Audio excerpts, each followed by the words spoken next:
मेरे अजीज़ दोस्तों, नमस्कार। आज है तारीख 15 जनवरी और आप जान रहे हैं कि आज हमारे पूरे देश में मकर संक्रांति का त्यौहार बहुत ही धूमधाम से मनाया जा रहा है। आखिरी बार जब हम लोग मिले थे वो डेट थी 13 जनवरी और उस दिन हम लोग लोहड़ी का त्यौहार मना रहे थे।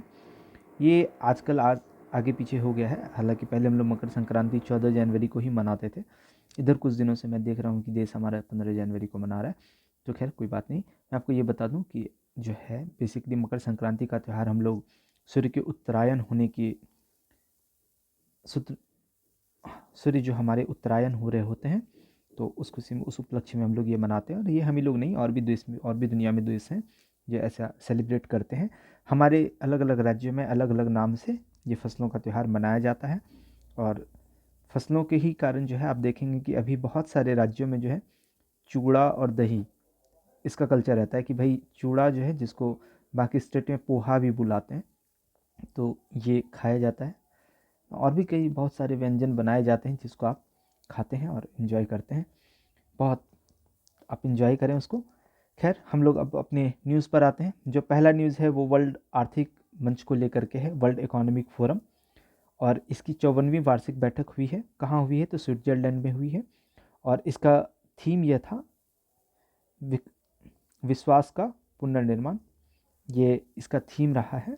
और ये 5 दिन की बैठक है जिसमें हमारे भारत से बहुत सारे लोग गए हैं। उनका नाम आपको ध्यान नहीं रखना है। आपको करना यह है कि आपको वर्ल्ड इकोनॉमिक फोरम का कि ये कब इस्टेब्लिश्ड हुआ और इसका हेडक्वार्टर कहाँ है, ये 2 चीज़ें आपको देखनी है। और ये आपको वर्ल्ड इकोनॉमिक फोरम के बारे में देखना है। इंपॉर्टेंट ऑर्गेनाइजेशन है, एक बार आप देख लेंगे। इसके अलावा आप जान रहे हैं कि एशियाई निशानेबाजी चैंपियनशिप 2024 चल रही है। और ये जो चल रही है, तो आप जान रहे हैं कि ये कहाँ हो रहा है। ये इंडोनेशिया के जकार्ता में हो रहा है।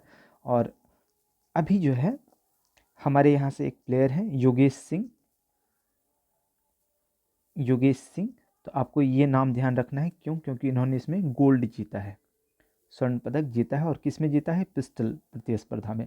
इसके अलावा इंडोनेशिया से रिलेटेड एक और न्यूज़ था। यह माउंट मारापी है, ज्वालामुखी है, एक सक्रिय ज्वालामुखी है।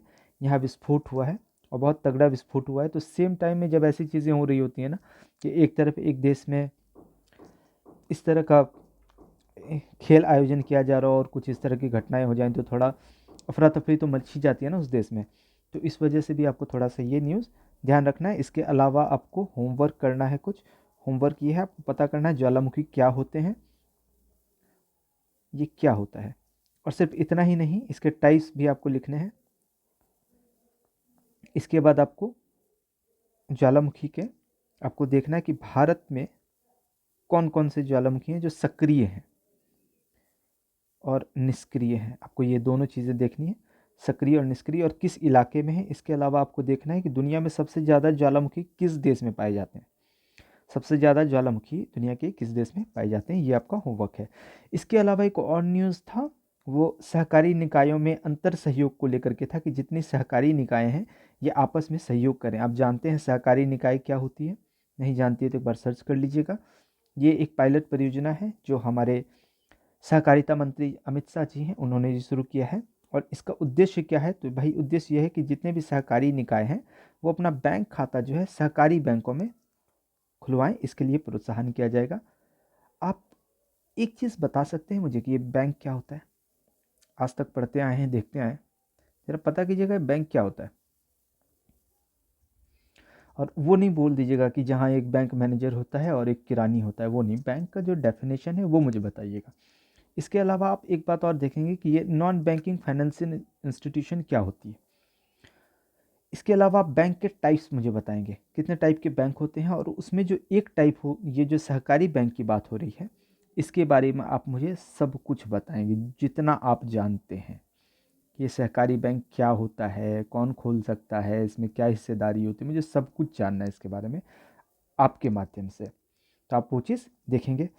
सहकारी निकायों में अंतर सहयोग को लेकर के जो पायलट प्रोजेक्ट शुरू हुआ है, ये सबसे पहले गुजरात के बनासकाठा और पंचमहल जिले में लागू किया गया था। और अभी इसको पूरे देश में ये लागू किया जा रहा है पायलट प्रोजेक्ट के तौर पर। इसके अलावा आप जान रहे हैं कि प्रधानमंत्री जनजातीय आवासीय न्याय महाअभियान पीएम जनमन, ये फिर से न्यूज़ में है। ये योजना जो थी ये नवंबर में शुरू की गई थी प्रधानमंत्री के द्वारा, और इसका रीज़न ये था शुरू करने का, जो हमारे कमज़ोर जनजातीय समूह होते हैं ये इनको सामाजिक आर्थिक जो है इनका उत्थान हो सके, इसके लिए ये योजना लाई गई थी।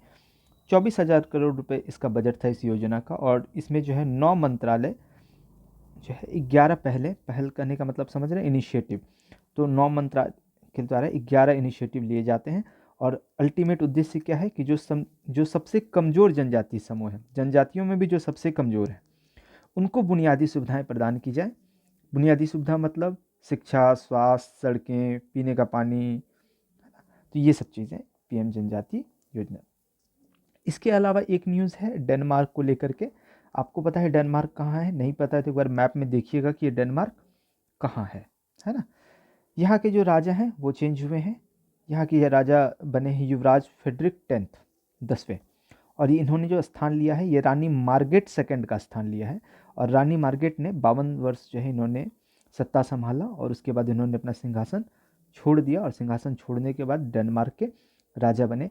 तो अब आप ना एक चीज़ आप मुझे बताएंगे कि ये गणतंत्र क्या होता है? ये आपका होमवर्क है। गणतंत्र क्या होता है और लोकतंत्र क्या होता है? क्योंकि देख रहे हैं डेनमार्क में राजा है ना, और फिर हम लोग सुनते रहते हैं कि डेनमार्क लोकतांत्रिक देश है, लोकतंत्र में इतना आगे है। तो आप मुझे ज़रा ना ये दो आपको मैं होमवर्क दे रहा हूँ इससे रिलेटेड, ठीक है, कि गणतंत्र क्या होता है और लोकतंत्र। क्या डेनमार्क लोकतंत्र है? और लोकतंत्र है तो क्या गणतंत्र भी है? ये चीज़ आप मुझे बताइएगा, और है तो क्यों है, नहीं है तो क्यों नहीं है। तो आज के लिए इतना ही न्यूज़ है। बहुत बहुत धन्यवाद।